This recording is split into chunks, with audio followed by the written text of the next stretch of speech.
I'm really trying to sit down and do these informative videos, but they're so not natural to me, and I have such a hard time. I keep starting it and then stopping it and starting it and then stopping it. I got a bunch of stuff right here that I want to talk about, so I'm just gonna hop right into it. Welcome back to my channel. I appreciate you coming back. All right, let's talk about hornets and wasps. I did a video prior about this, but it was very short. It was like, I don't know, maybe a minute. And it was just like a talk over, voiceover type video. But guess what? My husband got stung by 3, it's either wasps or hornets. I'm not really too sure which one he got stung by, but he got stung really bad. And I'm gonna insert a picture of what his side looks like. It's pretty inflamed. But I didn't get a picture of his arm. He got stung twice in his arm, and his entire arm swelled up. You couldn't even see his knuckles, and he could barely close his hand. But I wasn't able to get a photo of that because I didn't plan ahead. But I was able to get a photo of one of my friends, which he's a landscaper, and he got attacked by ground bees. So I'm also going to insert a clip of his photo and of what his hand looks like. And it's disgusting. Like, looks so painful. You can't even see his knuckles. Woo!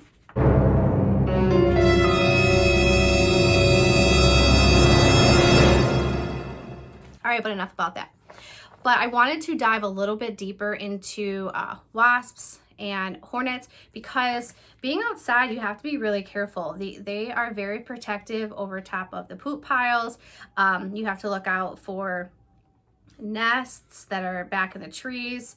If you are the type that goes back, and like, some people want the back of their wood line scooped. Me personally, I don't like, if say for instance somebody has like a yard and they also have like a wooded area in the back, I do not go back in there and scoop. Like, I'm not gonna sit there and like walk through the woods and possibly get abducted or get poison ivy or like attacked by whatever it is back there. So I won't go into it. I will only scoop whatever I can reach my arm like this and like scoop it with my rake. That's as far back as I'm gonna go. But I really wanted to kind of touch on these topics. So if you're interested about that, stay tuned.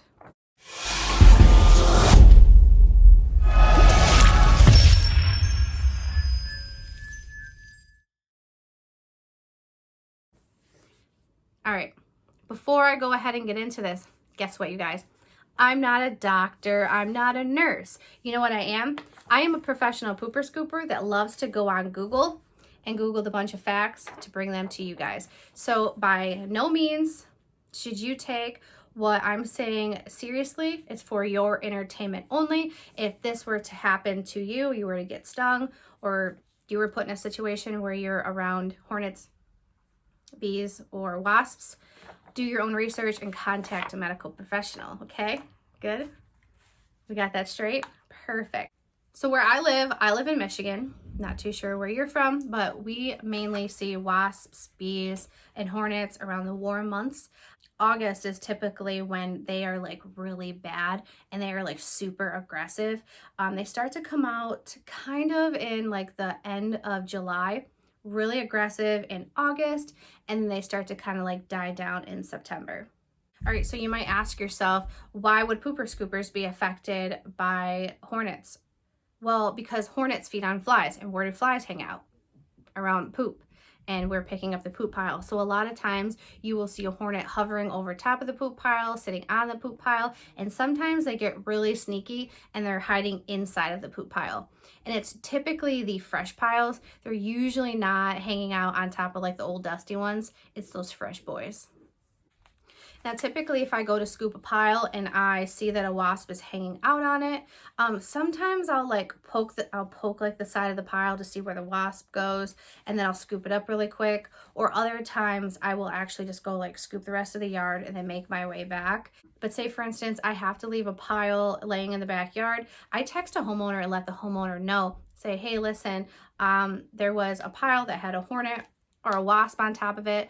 I did not scoop it, I left it. And I usually give them an explanation. I kind of like do fun fact of the day and let them know about the reason why. And they're like, oh, I didn't know that. How cool. Don't worry about it. I'd rather you be safe. I personally have never had a problem where a customer's like, you better scoop that pile. You better get it or I'm not paying you. I've never had that happen, but hey, you never know. You never know.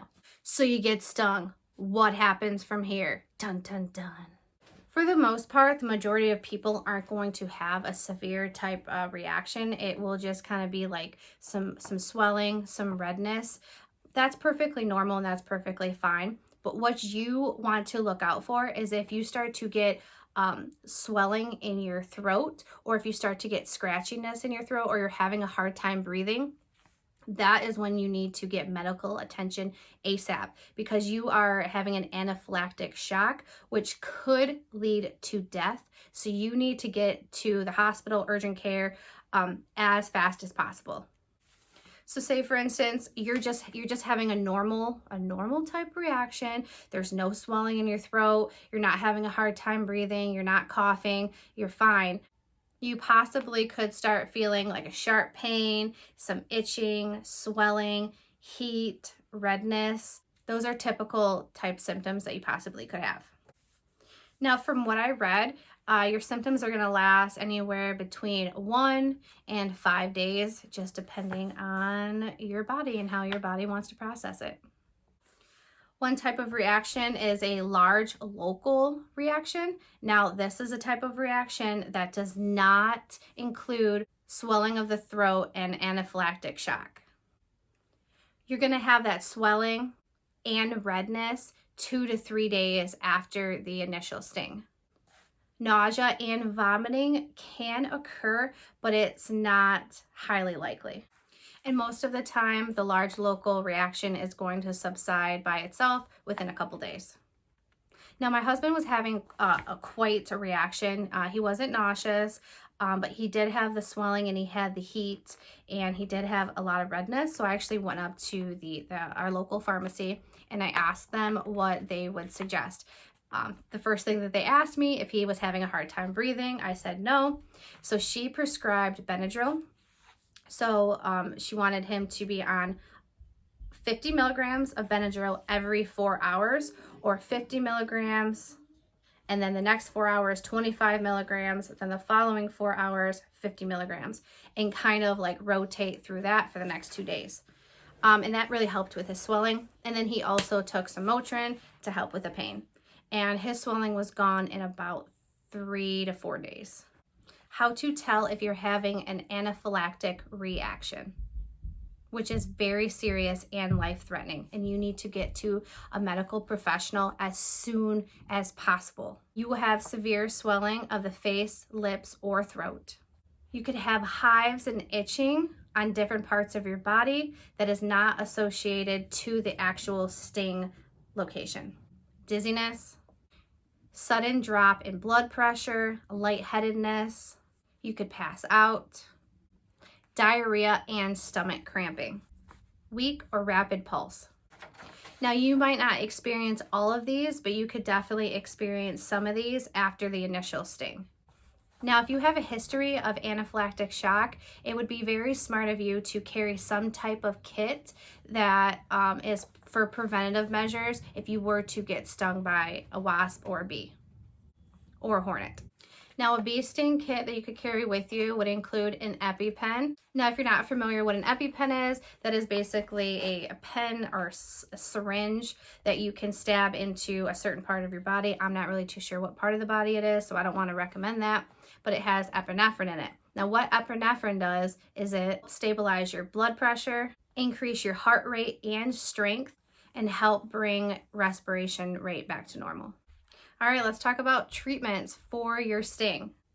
For a mild type reaction, you're going to want to wash the initial sting site with soap and water to try and remove as much of the venom as possible.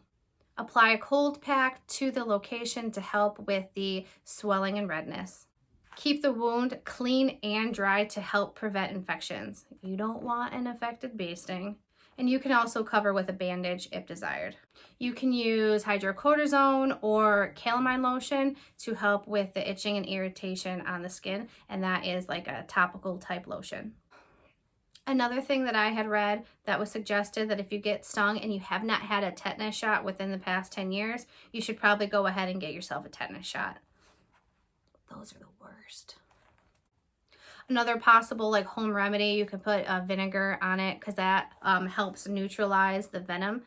We tried that. My husband hates the smell of vinegar, so he was like, no, get it away from me. It smells. He hates it.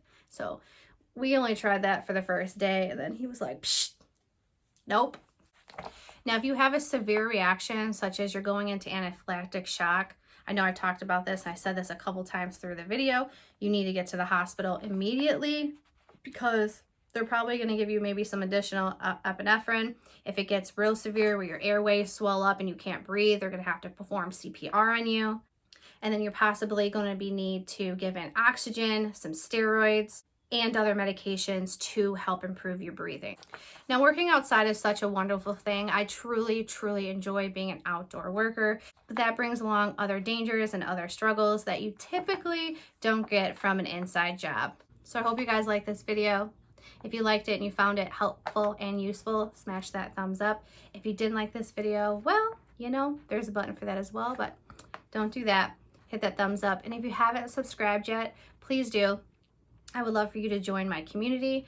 And I would really appreciate it if you actually shared this video with others and kind of help spread awareness, because bee stings, wasps, hornets, it's very common. I would love if this video brought some value to them. I typically don't ask you guys to share my videos too much, but I think this is a good one and there's some really good meat to it, and I think it could be quite educational. So until next time, bye.